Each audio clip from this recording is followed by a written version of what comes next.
Hi there. So I'm going to provide a comprehensive answer to this question here for graphing 3 points with given coordinates and answering a handful of questions about congruent sides and bisecting lines and so forth.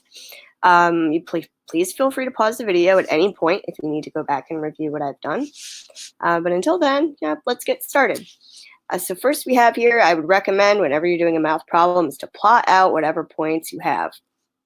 So we're given A at 4, 7. You have that up here, right? X, 1, 2, 3, 4. You count over and then up 7, and so on and so forth. So you're going to plot out your coordinates as step 1.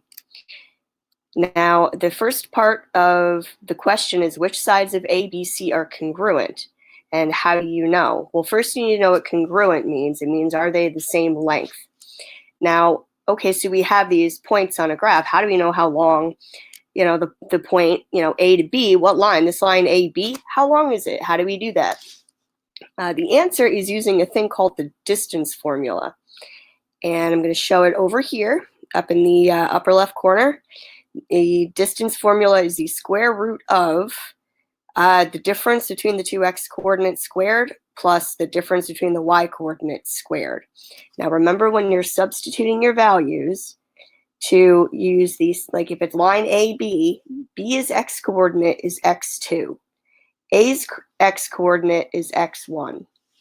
So I'll give you a second to kind of write all this down and get your lines set up and plug in the numbers you would use to get the distance according to the distance formula. All right, now we can actually start looking at our work here. So once we do all this work for line AB, we find out its length is the square root of 65.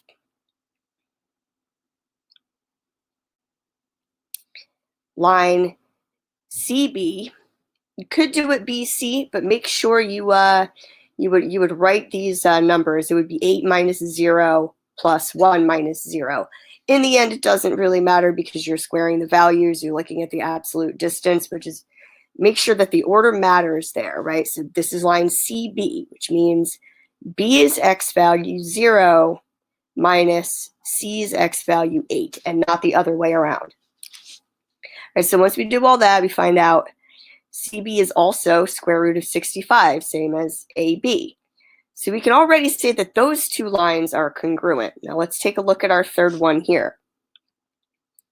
We have line CA, or AC, again, depending on how you decided to start filling in your numbers. Remember, if this is confusing, just go back a couple of seconds and re-listen to the explanation of how to put what coordinate first. In the end, you get square root of 52 for line CA. So that means we have two sides that are the same and one that is not.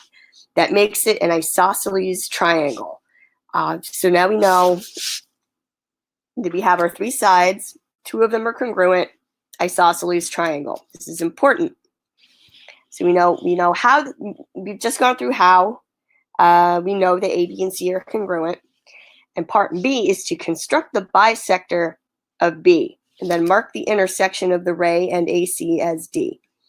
So since we know we have an isosceles triangle and two of the sides are the same, the bisector would be the middle. So you would actually end up drawing a line perpendicular to line AC that would intersect B. We have this graph over here. You mark it as D. It should look something like this. And that means one thing we can notice about AD and CD, for reference, AD is the section between point A and our dot D, that is line segment AD, and so on. So AD and CD are the same length. If we've bisected B in an isosceles triangle, given these coordinates, they are the same length. Really hope that helps, and good luck. Thanks for watching.